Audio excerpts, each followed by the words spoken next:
अस्सलामुअलैकुम वरहमतुल्लाहि वबरकातुहू। आज हम जो टॉपिक डिस्कस करेंगे वो है वर्दा स्कीम ऑफ एजुकेशन। ये 1937 के अंदर दी थी और महात्मा गांधी जो है वो जो इंडियन लीडर हैं, इंडिया के लीडर हैं, इंडिया के फाउंडर हैं महात्मा गांधी, उन्होंने ये जो है वो दी थी। इसके अंदर क्या क्या खास बातें थी वो देखेंगे, कोई क्रिटिसिज्म हवाले इस हवाले से कोई है तो वो देखेंगे, कितनी ये कारगर साबित हुई हम उसके मुतालिक आज बात करेंगे। मुख्तसर सी वीडियो है पर थोड़ा सा जब हम एजुकेशन कर रहे हैं तो हमें ईच एंड एवरीथिंग आनी चाहिए, हर चीज़ आनी चाहिए। बहुत सी चीज़ें मैं एक्सेसिव करवा रहा होता हूँ, शायद हो सकता है कि वो पेपर के अंदर कम उनका मार्जिन हो, कम उनकी जो है ना वो आने के चांसेस हों, लेकिन पता होनी चाहिए। बीइंग एजुकेशनिस्ट हमें पता होना चाहिए।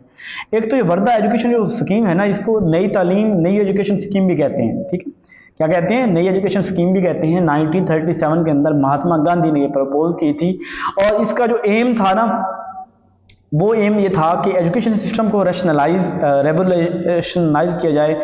चाइल्ड सेंटर एजुकेशन होनी चाहिए। देखें, एक विजनरी लीडर था, आपको तस्लीम करना चाहिए कि गांधी एक अच्छा लीडर था, बड़ा ही मसलिहत पसंद था और अच्छा लीडर था।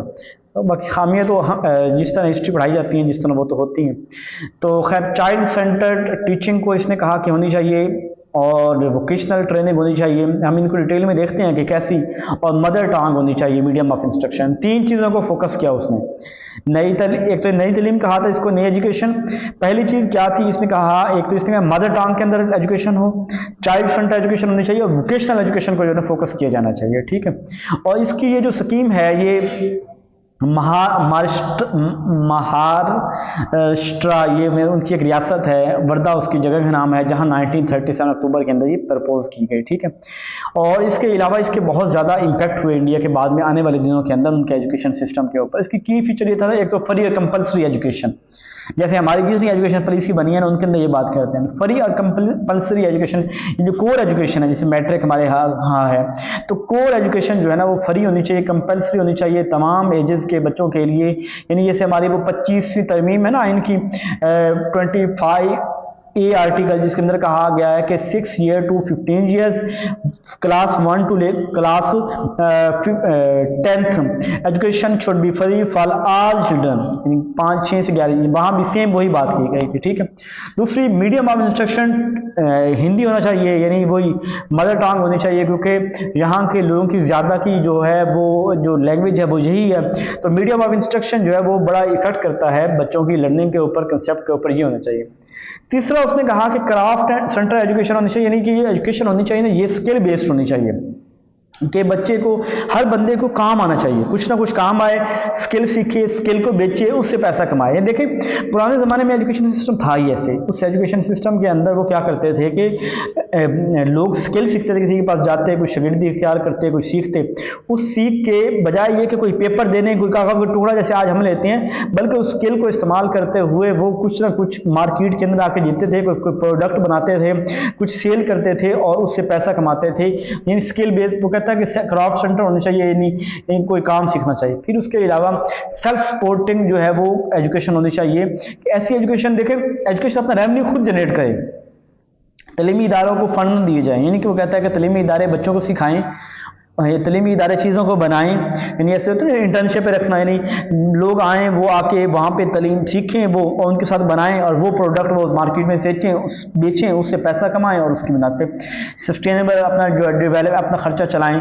ठीक है, उसके अलावा होलिस्टिक डेवलपमेंट, बच्चे की इंटेलेक्चुअल हो, मेंटली, मॉरली, कॉग्निटिव, सारी उसकी जो है ना वो फिजिकली, हर तरह की डेवलपमेंट जो है फोकस होनी चाहिए। एकेडमिक भी अच्छा हो, फिजिकली भी अच्छा हो, मोरल भी अच्छा हो, सोशल कॉन्शियस, सारी चीज़ें उसकी अच्छी हों। इसके साथ कहा गया कि डिसेंट्रलाइजेशन की जाए, यानी एजुकेशन को अपने इलाके की मुनासिबत से, कि जहाँ जिस चीज़ की ज़रूरत है वो एजुकेशन दी जाए। ठीक है ना, यानी कहीं सुनारों की कमी है तो सुनारों की एजुकेशन दी जाए। यानी एक तो इदारे जो है ना सेल्फ सफिशिएंट हो, इदारे जो है वो अपनी रिस्पॉन्सिबिलिटी को समझे, यानी एजुकेशन जो ज़रूरी है ना वो एजुकेशन दे और अपनी फिलासफी खुद जनरेट करें, इस तरह करके। ठीक है, उसके अलावा रिलीजियस और एथिकल एजुकेशन, इनको इंटीग्रेट किया जाए, यानी मजहबी तालीम और रिलीजियस, सारी इन दोनों तालीमों को आपस में मर्ज किया जाए और इन दोनों को जो है वो अलग एथिक और ये अलग नहीं होनी चाहिए। हमारे लिए यहाँ जैसे इस्लामियात है, वहाँ दोनों चीज़ें मर्जिंग हैं।